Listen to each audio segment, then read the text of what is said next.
7월부터 바뀌는 이것, 바로 국민연금 보험료 산정 기준이 되는 기준소득월액 상한액 하한액이 인상이 됩니다.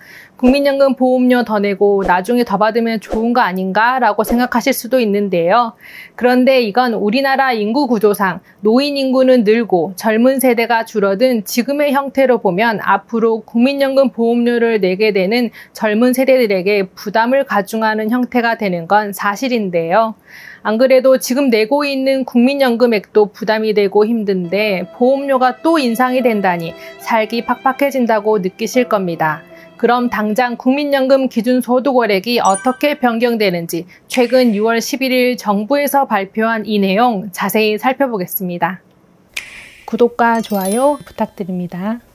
안녕하세요. 시니어들이 우대받는 세상 시니어우대TV의 시우쌤입니다. 매년 7월 보건복지부에서는 국민연금 기준소득월액의 상한액, 하한액을 인상하고 있습니다. 당장 7월 1일부터 4.5% 인상된다고 하는데요. 매년 전체 가입자의 최근 3년간 평균소득 변동률을 반영하여 기준소득월액을 조정한다고 합니다. 국민연금 보험료의 산정 기준이 되는 기준소득월액 상한액이 590만 원에서 617만 원으로, 하한액은 37만 원에서 39만 원으로 상향 조정된다고 밝혔는데요. 이번 인상으로 인해 내야 하는 국민연금 최고 보험료는 24,300원이 오른 55만 5,300원이고 최저보험료는 1,800원 인상된 35,100원입니다. 그러니까 아무리 많이 내도 55만 5,300원을 내야 한다는 말이고 아무리 적게 낸다 해도 35,100원이 최대치라는 말인데요. 상한액, 하한액 조정으로 일부 가입자는 보험료가 인상됨에 따라 국민연금 급여액 산정에 기초되는 가입자 개인의 생애 평균 소득월액이 높아져서 연금 수급 시 더 많은 연금급여액을 받게 됩니다. 하지만 그건 연금을 받을 수 있는 60대의 일이니 지금 당장은 내야 하는 보험료가 오르는 것이 썩 반갑지만은 않으실 건데요. 국민연금 보험료는 내가 받는 월급에서 9%를 냅니다. 근로자의 경우 절반은 사업주가 내고 절반인 4.5%가 내 월급에서 빠져나가는데요. 내가 만약 월 300만 원을 받고 있다면 300만 원의 9%인 27만 원을 국민연금 보험료로 내고 있습니다. 여기서 절반인 13만 5천 원이 내 월급에서 빠져나가고 절반은 사업주가 내주는 형태인데요. 올 7월 1일부터 바뀌는 기준소득월액 상한액 617만 원의 9%인 55만 5,300원, 하한액 39만 원의 9%인 3만 5,100원은 내가 1,000만 원을 벌든 2,000만 원을 벌든 최고로 내는 국민연금 보험료가 55만 5,300원이고 10만 원을 벌든 20만 원을 벌든 최소 3만 5천 원을 내야 한다는 소리입니다. 근로자는 여기서 절반만 내는 것이고 지역 가입자는 9% 전부를 내야 된다는 점 기억하시고요. 내가 국민연금을 얼마나 납부했는지 궁금하신 분들은 국민연금공단 홈페이지에 들어가 내 연금 알아보기를 클릭해보면 쉽게 알아볼 수 있습니다. 확인 가능한 내역은 납입 월수와 총 금액 그리고 내가 어디서 일했을 때 납부한 건지도 확인하실 수가 있고요. 국민연금 예상 수령액이 얼마나 되는지 궁금하신 분들은 예상연금액 조회를 눌러보면 확인하실 수가 있습니다. 국민연금 보험료가 인상되어 더 내야 되는 사람은 나중에 연금을 그만큼 더 많이 받는다는 거 기억하시고요. 노후에 재산이나 소득이 없을 때 국민연금과 기초연금이 생활비에 큰 보탬이 되는데요. 기초연금의 감액 조건 3가지 중에 가장 먼저 적용되는 국민연금에 의한 기초연금의 감액 조항이 있습니다. 국민연금 연계 감액제도인데요. 국민연금이 기초연금의 1.5배 이상이면 감액 조항에 의해 기초연금이 절반까지 줄어듭니다. 2024년 현재 국민연금을 50만 2,210원을 초과해서 받으시면 내가 받을 수 있는 기초연금에서 50%를 감액해서 주는 건데요. 그런데 여기서 기초연금 혜택이 있는 사람의 경우 차라리 국민연금 부분이 줄어들면 좋을 텐데 기초연금이 줄어들기 때문에 문제가 되는 겁니다. 기초연금은 종합소득세와 건강보험료에서 자유로운 데 반해 국민연금은 종합소득세도 내야 하고 건강보험 피부양자 자격에서 탈락되어 지역가입자로 건강보험료도 내야 하니 국민연금액이 올라가는 것이 더 손해로 느껴지는데요. 기초연금은 소득 하위 70%이신 분들이 신청하셔야만 받을 수 있는 제도입니다. 기초연금 수급자 조건에 턱걸이로 계신 분들은 국민연금 수급액이 오르는 것에 반갑지만은 않을 것으로 보입니다. 어르신들에게 가장 불합리한 국민연금 연계 감액제도, 윤석열 대통령의 대선 공약 중 하나였는데요. 아직까지 아무런 조치를 취하지 않고 있으니 재임 기간 안에 꼭 약속을 지키시고 물러나시길 지켜보고 있겠습니다. 그럼 윤석열 정부가 40만 원까지 인상하겠다고 얘기한 기초연금. 이 기초연금을 받기 위해 절대 하지 말아야 할 일 꼭 아셔야 해서 준비했습니다. 기초연금을 받기 위해 절대 하지 말아야 할 7가지. 하지 말아야 할 이것만 지켜도 받을 확률이 확 높아집니다. 기초연금을 준비하시는 어르신들은 영상 끝까지 집중해서 보시길 바랍니다. 구독과 좋아요 부탁드립니다. 기초연금을 받기 위해 절대 하지 말아야 할 일 첫 번째, 사전증여입니다. 일부러 살고 있는 집을 줄여 이사를 가시면서 그 차액을 나중에 생활비로도 좀 쓰고 얼마는 자식들 앞으로 좀 나눠줘야겠다 계획하시는 분들 있으시죠? 그러면 부모는 재산이 줄었기에 기초연금을 받을 수 있지 않을까 생각하셨을 겁니다. 과연 받을 수 있을까요? 정답은 받을 수 없습니다. 2011년 7월 1일 이후부터 재산을 증여하거나 처분한 경우에는 타재산 증가분, 본인 소비분, 자연적 소비 금액을 차감한 나머지 금액 모두를 내 재산으로 계속 인정하고 있습니다. 말이 너무 어렵지요? 재산을 처분했을 때 타인이나 가족에게 무상 양도하거나 단순 명의 변경을 했을 때 또는 종교단체나 복지법인에 기부한 경우에도 기타 증여재산에 포함하여 내 재산으로 본다는 건데요. 기초연금 수급 자격을 위해 재산을 고의로 축소하는 것을 예방하기 위함이라고 합니다. 여기서 타재산 증가분이란 재산을 처분하여 빚을 상환한 경우를 의미하고요. 부채는 본인과 배우자의 부채만 인정합니다. 마이너스 통장의 경우 원래 부채로는 인정되지 않지만 마이너스 통장 상환 시에는 예외로 타재산 증가분으로 인정됩니다. 본인 소비분이란 본인 또는 배우자의 의료비, 교육비, 장례비, 혼례비, 재산 처분 과정에서 발생한 세금, 위자료 및 양육비 지급금 등을 말합니다. 이 항목들은 증여재산이나 처분재산 금액에서 빼준다는 얘기고요. 자연적 소비금액이란 타재산 증가분, 본인 소비분 외에 일정 금액을 생활유지를 위해 사용한 것으로 간주하여 금액을 차감해줍니다. 증여한 시점을 기준으로 2024년도 단독 가구는 월 235만 원씩, 부부 가구는 286만 원씩 증여 금액에서 차감해 준다는 것인데요. 종합해 보면 부모님께서 자녀에게 재산을 증여하셨더라도 그 재산은 여전히 부모 재산으로 인정이 됩니다. 단 일정 항목을 뺀 나머지에 대해 시간이 지날수록 조금씩 감소시켜 준다고 정리할 수 있겠는데요. 예를 들어 자식에게 사전 증여한 1억 원이 부모의 재산에서 완전히 없어지려면 단독 가구의 경우 42개월, 즉 3년 5개월이 지나야 하고요. 부부 가구의 경우 35개월, 즉 2년 9개월이 지나야 1억 원이 부모님의 재산에서 잡히지 않게 됩니다. 이렇게 사전 증여한 1억 원이 부모의 재산에서 완전히 없어지려면 길게는 3년 5개월의 시간이 지나야 하는데요. 약 3억 원 정도 사전 증여를 하신다면 10년은 지나야 완전히 없어지게 되는 겁니다. 기초연금을 받기 위해 재산을 증여했다가 실제 재산이 줄어들지 않아서 기초연금도 못 받고 증여세도 내야 하고 돈도 잃고 자식도 잃고 심지어 건강까지 잃을 수도 있다는 점 명심하시길 바랍니다. 기초연금을 받기 위해 절대 하지 말아야 할 일 두 번째, 현금을 찾지 마라입니다.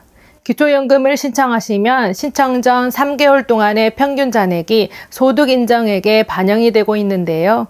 그래서 일부 어르신들께서는 기초연금 신청하기 3개월 전에 현금을 찾아 놓으시거나 자녀분 명의의 통장으로 계좌이체를 하시는 경우가 있으십니다.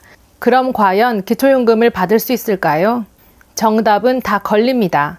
고의적인 소득과 재산의 축소를 통해 기초연금을 부정수급하는 것을 방지하기 위해 정부에서 다 알 수 있게 미리 손을 써놨는데요. 2011년 7월 1일 이후 처분한 재산이나 금융거래 내역 등을 모두 조사하고 있습니다. 만일 증빙서류를 제출하지 못하신다면 현금으로 찾은 금액이 전부 다 어르신들의 재산에 그대로 반영이 되니 이 점 조심하시길 바랍니다. 기초연금을 받기 위해 절대 하지 말아야 할 일 세 번째, 무턱대고 자기 집을 처분하고 자녀 집에 살지 마라입니다. 아니, 내가 내 새끼 집에 들어가 살겠다는데 그러지 말라니 이게 무슨 소리인가 싶으시죠? 다양한 이유로 부모님과 자녀가 집을 합쳐 사는 경우가 있습니다.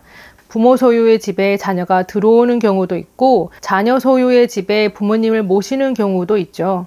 전자는 기초연금에 전혀 영향을 주지 않습니다. 하지만 후자의 경우에는 얘기가 달라지는데요. 보통 이렇게 합치시면 부모님의 집은 처분한 상태이니 재산이 줄어 기초연금을 받을 수 있겠거니 생각하시죠.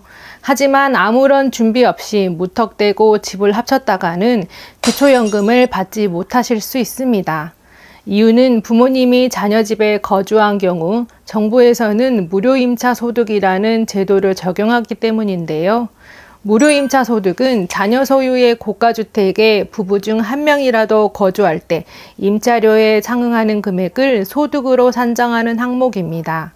따라서 부모님께서 자녀 집에 사시는 것이라도 무료로 사는 그 금액만큼 소득으로 인정하겠다는 것인데요. 모두 그런 것은 아니고 자녀의 집값이 시가표준액 6억 원 이상일 때 적용을 합니다. 여기서 시세가 아닌 공시가격이라는 점을 꼭 확인하시고요. 무료임차 소득은 6억이 넘는 자녀 집에 같이 살면 집값의 0.78%를 소득으로 간주하여 적용을 합니다. 구체적으로 말씀드리면 시가표준액 6억 원 이상이면 월 39만 원, 7억 원 이상이면 월 45만 5천 원, 8억 원 이상이면 월 52만 원, 10억 원 이상이면 월 65만 원을 소득으로 반영한다는 건데요. 만약 소득 인정액이 기준에 가까웠던 경우라면 기초연금 수급 자격 탈락 혹은 감액될 가능성도 있습니다. 대부분의 경우 크게 문제가 되지는 않지만 자녀 소유의 고가주택으로 합가하는 경우 소득이 추가로 산정될 수 있다는 점 꼭 기억하시길 바랍니다. 기초연금을 받기 위해 절대 하지 말아야 할 일 네 번째, 동호회 회비 관리입니다. 은퇴하시고 노후를 건강하고 즐기면서 생활하기 위해 친목동호회 여러 개 하고 계신 분들 많으시죠? 못 만났던 친구들과의 동창회나 친목 개모임을 시작으로 배드민턴, 탁구, 등산, 게이트볼 등 스포츠 동호회까지 참 다양한 모임이 존재하는데요. 모임을 하다 보면 회비를 걷어서 함께 식사를 하거나 여행을 가기 위해 개모임을 하기도 합니다. 그때 이 돈 관리를 하는 총무가 꼭 필요한데요.